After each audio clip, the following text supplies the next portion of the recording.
Talagang pinapangarap nyo ng maging isang sundalo? Hindi ko. Gusto kong maging pare eh. Ganun ba?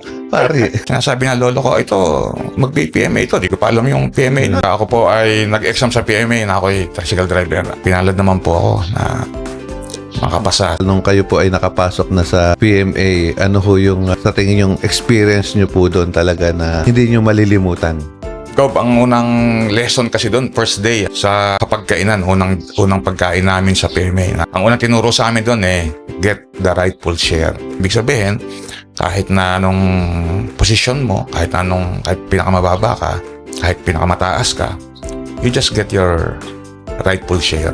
Huwag kang malalamang sa iyong kapwa. Ang PMA will only reinforce your 17 years sa bahay.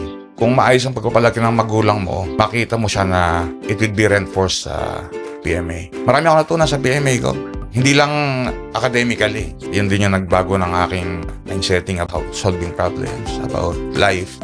Sa mga kabataan, ano po yung maipapayo nyo sa kanila? Paniniwala ko, kailangan may pangarap ka eh.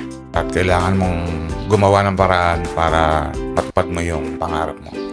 Sabi nga doon sa libro ni Paulo Coelho, yung The Alchemist, dream because the universe will work for that dream to come true.